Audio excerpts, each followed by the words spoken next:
Assalamualaikum warahmatullahi wabarakatuh. Waalaikumsalam warahmatullahi wabarakatuh. Baik lagi pastinya di Enabel Wahidi Channel dengan saya Sarul Kumis dari Irabelco. Nah, di sini saya nggak sendiri, ditemenin langsung sama Om Abel. Halo teman-teman, apa kabar semua? Ya, Kabar baik Om. Nah, di video kali ini yaitu langsung aja Om ya. Kita bahas perbedaan Smart XL lama dan Smart XL terbaru atau di batch yang kedua ini.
Oke, teman-teman udah lihat ya tadi video dari Smart XL-nya. Untuk penjelasannya langsung aja kita tanya ke Om Abel nih. Gimana Om yang tadi Om? Oke, kita sapa dulu teman-teman. Siap. Selamat sore teman-teman. Kebetulan hari ini hari Senin ya. Hari Senin Om. Tanggal berapa bro? Tanggal 11 bulan 11. Nah, tanggal 11 bulan 11 kita syutingnya di kantor yang di Depok. Kebetulan hujan barusan gede banget. Jadi agak kita tunda karena suara hujan kencang banget ya. Yo, masuk. Ya, sekaligus ini deh saya mau ngucapin bela sungkawa juga ya turut prihatin nih terhadap musibah bencana alam yang baru terjadi kemarin ya, bro. Di daerah Cimahi, Baros, katanya ada angin puting beliung besar, pohon-pohon pada tumbang. Saya lihat videonya tuh di YouTube, ya di daerah Jawa Barat ya. Cimahi, Baros, Jawa Barat, dekat Bandung ya. Bandung. Ya, jadi kebetulan ada kolega kita juga di sana cerita suasananya lumayan menyeramkan, katanya ada hujan es juga ya, kecil-kecil katanya. Nah ini karena sudah mulai masuk ke musim hujan, teman-teman ini saya himbau, saya sarankan ya. Yang pertama kalau masih melakukan kegiatan berburu di hutan, agak lebih berhati-hati, terutama kalau memang potensi awannya mendungnya besar, kemudian terjadi hujan yang cukup lebat, disertai dengan angin, saran saya sih mending balik kanan pulang aja. Jadi jangan memaksakan diri untuk melanjutkan kegiatan berburu, sementara mungkin ya fenomena alamnya ini sedang sedang agak-agak membahayakan bro. Jadi lebih baik pulang aja, bisa digantikan di hari yang lain. Walaupun mungkin buat sebagian orang berpikir dengan cuaca seperti itu ekstrim kan, ada challenge atau tantangannya lebih mengasihkan. Tapi balik lagi teman-teman ya, hobi harus menyenangkan, jangan sampai membahayakan. Itu yang pertama. Kemudian yang kedua tadi Bang Arul udah bicara bahwa kita akan menjelaskan perbedaan antara Smart XL yang batch pertama yang berbasis mesin produksi kita pakai 3 aksis dengan Smart XL yang batch kedua ya. Betul. Yang berbasis mesinnya menggunakan 5 aksis. Nah, apa saja perbedaannya? Tadi sekedar slide video mungkin sudah ditampilkan di awal. Nah, tinggal penjelasan detailnya saya akan coba untuk membahas ke teman-teman semua. Siap Om. Tapi sebelum masuk ke situ, Ro. Ini masalah harga sama apa beda, Ro? Harganya beda juga Om. Ada perbedaan harga nih dari yang batch 1 sama yang batch 2-nya. Oke, yang batch 1 berapa harganya? Kalau yang batch 1 itu 5.500.000 non-regul dulu. 5.500.000 tanpa regulator. Kalau yang Tanpa pakai regulator. Kalau yang pakai regul tuh 5.700.000. Oh, jadi selisihnya 200.000 ya? Selisihnya 200.000. Nah, untuk yang harga di Smart XL batch 2 berapa, Bro? Yang batch 2 yang sudah pakai regul ini 6 juta Om. 6 juta Ya. pakai regulator. Kalau Pakai nggak pakai regulator. regulator berarti kurang 200 ya? Ya, kurang 200 yaitu di 5.800.000 Om. Oke, teman-teman, Pakai untuk di batch 2 produksi yang berbasis mesin 5 aksis, harganya di-upgrade sedikit, kita naikkan karena memang ada penambahan beberapa feature ya, beberapa Betul. feature, kemudian juga mengenai dari cost biaya yang muncul dengan menggunakan mesin yang 5 aksis. 5 aksis. Jadi beban sewanya memang berbeda gitu loh. Tapi saya jamin, saya memastikan ke teman-teman untuk tingkat akurasi kepresisian chambernya itu jauh lebih bagus yang di batch 2 Ya, batch karena 2 menggunakan aksis mesin 5 aksis Betul. yang tanpa regul harganya 5.800.000 Ya. dari 5.500.000 ya. Betul. Jadi naik 300.000, kemudian yang pakai regulator harganya 6 juta 6 rupiah. juta rupiah. Kelengkapan standar seperti biasa apa aja, Rul? Dapatnya dia dapat magazin 16 round 2 piece Om. Magazin 2 biji, 2 piece Oke. ya, 2 biji, terus ada juga single shoot, adapter M0. single seat 1 ya. Peredam kakak tua 1, Peredam kakak tuanya udah dapat peredam, teman-teman. Udah dapat peredam. Itu peredamnya 100 berapa kita kalau jual eceran? 180.000. 180.000 tuh. Jadi harga segitu udah dapat peredam tuh. Udah termasuk Senilai peredam. 180.000 terus. Iya. Oke. Kayak merchandise aksesoris, topi, terus seal set cadangan, kupler Seal set betina cadangan, gitu. kupler itu pasti ada. Kalau Udah pasti. topi ini ya, kalau lagi ada stok ya. Iya, Ah, gitu. betul. Jadi kalau yang nggak dapet jangan ngambek. Nah jadi gitu ya teman-teman. Ini Bang Arul udah ngejelasin masalah harga. Siap. Intinya adalah memang harga berbeda dari yang batch Batch pertama. satu, ya. Karena itu tadi pertama ada perubahan kualitas secara yang cukup signifikan sebenarnya. Karena menggunakan mesin 5 aksis dengan 3 aksis ini sangat berbeda. Jadi mesin 3 aksis itu lebih dominan ke lebih banyak operator yang memindahkan pada saat proses pengerjaan. Jadi operasinya banyak tuh untuk sisi kanan, kiri, depan, belakang, atas dan bawah. Jadi untuk satu chamber kotak itu sekitar 6 OP atau 6 operasi. Ya. Nah itu dipindahin manual tuh. Balik kiri, balik kanan. Ada operator yang mindahin. Misalnya kita sisi kiri, pasang dulu sisi kiri pakai mesin 3 aksis, nanti udah selesai sisi kanan ya harus dibalik. Nah kalau pakai mesin 5 aksis hanya 2 OP. Nah jadi itu hanya dicekam dengan si mesin tadi. Nah mesin ini bergerak sendiri dia. Dia bisa muter ke kiri, ke kanan, bisa ke atas, ke bawah sorry, terus kemudian ke atas. Kemudian yang dari batch bawahnya juga bisa berputar. Itu kelebihannya. 3 aksis di atas dan 2 aksis di bawah. Kalau 3 aksis itu hanya XYZ ya. Jadi benda kerjanya di bawah. Jadi mata boardnya hanya bisa melakukan penetrasi itu di area X dan Y, kemudian Z-nya cuma dia yang di bawah maju mundur aja, atau begini-ginilah prosesnya ya. Maju mundur ya. Maju mundur. Nah beda kalau yang 2 aksis di bawah, yang tadi 5 aksis kan 3 aksis di atas, 2 aksisnya di bawah. Dia benda kerjanya bisa berputar. Itu menyebabkan tingkat human error-nya menjadi lebih kurang dan pasti lebih presisi karena keterlibatan operator untuk membongkar proses produksi atau barang yang diproduksi tadi itu sedikit sekali. Jadi tekan enter, kemudian mesin secara otomatis berjalan. Semua controlling by sensor. Jadi secara akurasi kepresisian jauh lebih bagus ketimbang pakai mesin yang 3 aksis. Itu bedanya. Harga mesinnya juga lumayan singit. Harganya lumayan mahal gitu ya teman-teman. Nah kemudian perbedaannya kita bedakan ini deh saya ambil. Yang saya pegang ini di batch 2, yang Arul pegang coba Arul. Di batch 1. Ini batch 1. Nah, apa saja perbedaannya? Yang pertama, ya, kalau secara bentuk sih dimensi nggak berbeda teman-teman. Sama ya. Ini nggak berbeda, cuma nanti ada perintilan-perintilan kecilnya yang akan saya tunjukkan. Nah, yang saya pegang ini chamber warna Green Army, ini adalah produksi menggunakan 5 aksis batch 2. Kalau yang merah, chamber merah, deketin sini loh. Nah, chamber merah ini di batch pertama. Ya. Perbedaan kalau dari atas, kita lihat nih teman-teman ya. Nggak terlalu beda, karena memang ukurannya sama. Cuma untuk didudukan baut larasnya yang kita bedain di bagian ini. Ini yang lama, agak lebih pendek jaraknya. Yang baru lebih panjang. Kenapa? Karena yang lama kita masih menggunakan 2 baut tambahan di sebelah sini, sisi chamber sebelah kanan untuk baut penguat yang ini.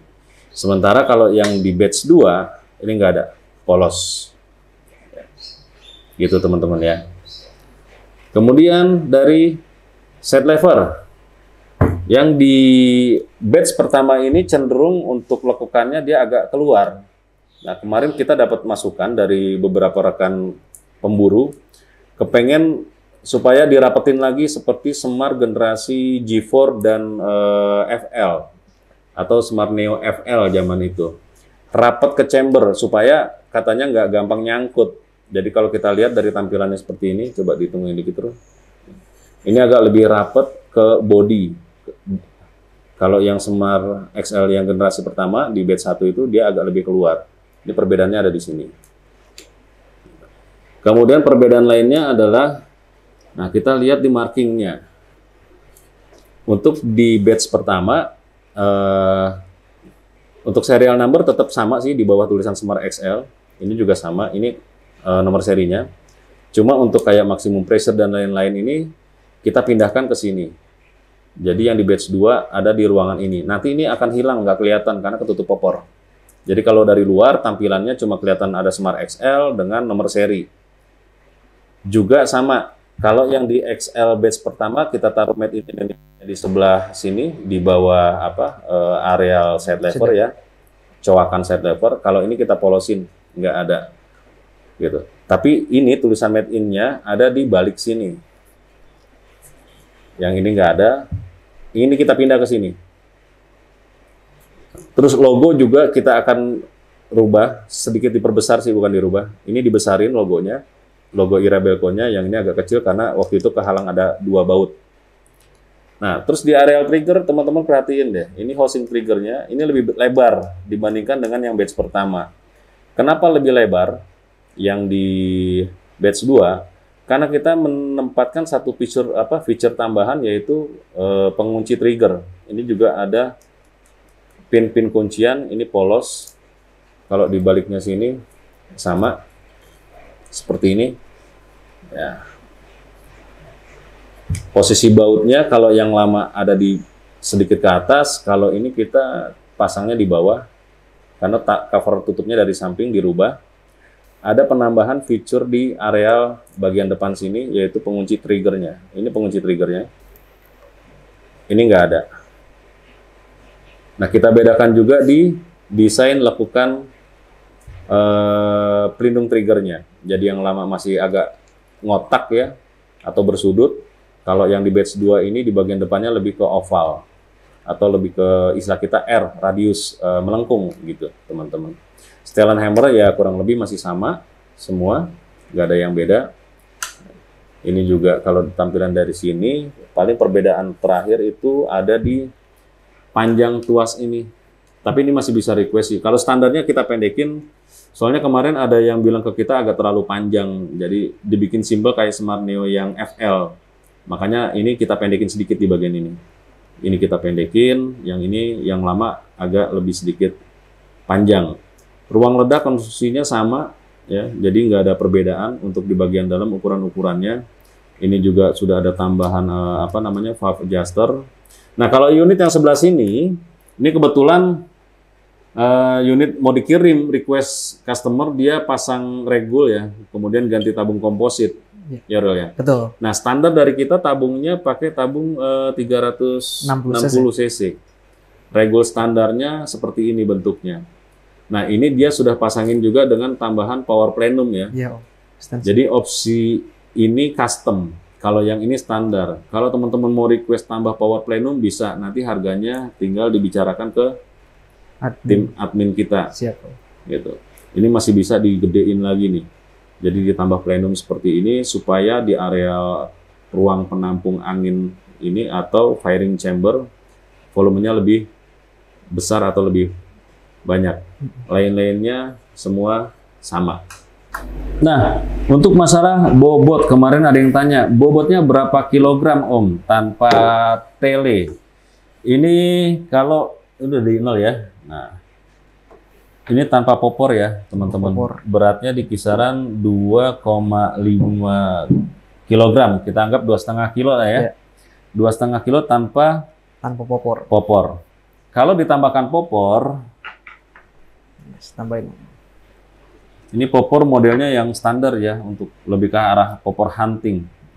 Jadi 3,4 kilo. Jadi berat popor ini nanti yang akan merubah total bobot dari senapan sendiri ya. Jadi kalau pakai popor yang BR atau popornya lebih tebal gitu, itu pasti bobotnya lebih berat. Nah kalau kebetulan nih yang di unit ini kisaran bobot popornya sekitar nggak sampai 1 kilo, 0,95, hampir 1 kilo. Jadi bobot rata-rata itu berkisar antara 3,4 sampai 3,6 kg, tergantung dari bahan kayu popornya, kemudian juga dengan bentuk dan dimensi popornya itu sendiri. Semakin gede pasti semakin berat. Kalau unitnya sendiri, seperti tadi, ini hanya di kisaran 2,5 kg. Nah, gimana kalau misalnya dipasang pakai tele? Ini buat ini aja ya, jadi buat referensi teman-teman. Tapi ini pun agak ada perbedaan karena tabungnya kebetulan yang ini menggunakan tabung komposit, jadi lebih ringan. Nah, kalau pakai tele dengan penggunaan tabung komposit, regul standar tanpa penambahan power plenum, itu kira-kira di 4 kilo. 4 kiloan. Teman-teman. Nah, tergantung telenya juga, karena telenya ada yang berat, ada yang ringan ya. Betul, benar. Jadi kalau secara rata-rata ya kita anggap aja sekitar 4 kilo lah, 4 sampai 4,2 kilo mungkin. Karena kalau misalnya pakai tabung standar ini, dengan tabung yang komposit, ini agak lebih berat, nggak sampai 2 ons sih, kayaknya sekitar 1 ons ya, kurang lebih. Karena ini tabungnya lebih kecil, 360, yang ini 470 cc. 470 cc. Iya. Gimana teman-teman, menurut teman-teman ya, mengenai bobot? Kisaran tadi tanpa tele itu di kisaran 3,5 kg, kalau pakai tele sekitar 4 kg. Ya, taksiran kita sih mungkin ya maksimal di 4,5 kilo ya. Soalnya ada yang mau pakai tele yang lebih besar lagi, lebih berat lagi mungkin ya, mungkin. Nah, dari kisaran bobot tadi, menurut teman-teman gimana? Silahkan komentar nanti di bawah setelah video ini, ya Rul ya. Ya, supaya kita dapat masukan kira-kira mau bobotnya tuh sebetulnya idealnya berapa kilo sih untuk kategori senapan berburu, hunting gitu ya. Nah, kita coba tes tembak tanpa peredam. Ya. Bro, boleh pinjam harmonika nggak, Bro? Boleh, siap Om. Deketin dulu ke sebelah sini, Bro.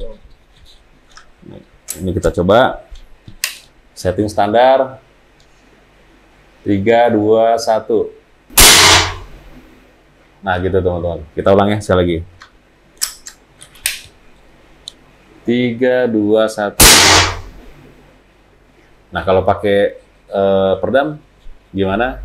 Oke, sekarang kita coba pasang peredam yang nantinya akan dijadikan sebagai salah satu aksesoris free ya? Free Om. Dapat Gratis. juga peredam. Nggak perlu bayar. Kita tes. Ayo, coba Rul deketin. Suaranya gimana? 3, 2, 1. Sekali lagi. Oke. 3, 2, 1. Gimana menurut teman-teman? Senyap atau enggak? Tapi kalau menurut saya sih senyap. Jadi kalau posisi nembak begini nih. Ini kan larasnya pakai 60 cm. Semua Smart XL itu larasnya pakai 60 cm. Karena itu laras standar. Kalau mau ada perubahan panjang laras, misalnya mau pakai laras kayak di Smart Neo FL sama Neo Z ya, 50. dibikin 50 cm, boleh, bisa. Atau mau ganti laras LW atau laras Alpha, itu juga boleh, bisa. Mau ganti tabung komposit bisa, mau pasang plenum bisa, mau ganti regulator yang lebih bagus dari standar kita juga bisa. Nanti dikondisikan aja ke teman-teman di admin kita. Ya kurang lebih tampilannya segini, panjangnya kalau dengan menggunakan peredam. Tapi untuk posisi nembak enak. Kalau gini, saya emang lebih seneng popor yang begini sih, Rul, sebenarnya. Kalau buat hunting ya. Nah, kuncian ada di sini. Ini kunciannya, cara kerjanya cuman kayak apa ya? Kayak model Benyamin ya. Ini ditarik ke belakang gini, yang centilan kecil. Nah, nih teman-teman tuh, ya kelihatan nggak di sini? Ini jadi kekunci. Kalau mau nembak lagi nih tinggal didorong aja pakai jari ke atas atau ke depan, tinggal tembak. Kita ulang ya. Nah, kayak gini. Tinggal dikebawahin, plek, ya, tuh. Kebawahin sampai bunyi tak. Ini udah kunci. Kalau mau nembak tinggal dorong. Gitu teman-teman. Jadi kita bikin memang ini simple permintaan dari customer ya, dari teman-teman juga sih. Kalau saya sendiri sebenarnya sih kurang terlalu suka dengan fitur trigger lock. Trigger lock. Karena sering lupa. Jadi saya lebih seneng kalau misalnya lagi berburu grouping ya, bukan grouping hasil tembakan. Jadi lagi bareng-bareng nih ceritanya, kita berburu lebih dari 2 orang gitu. Saya lebih seneng kalau memang misalnya saya nggak jadi nembak nih, udah terlanjur ngokang, nggak jadi nembak. Biasanya saya rilisnya, kalau pakai magazin ya, saya cabut magazinnya, saya tarik kokang ini, saya cabut magazinnya, kemudian saya tekan trigger seperti ini, kemudian saya dorong. Nah, saya biarkan dengan posisi begitu.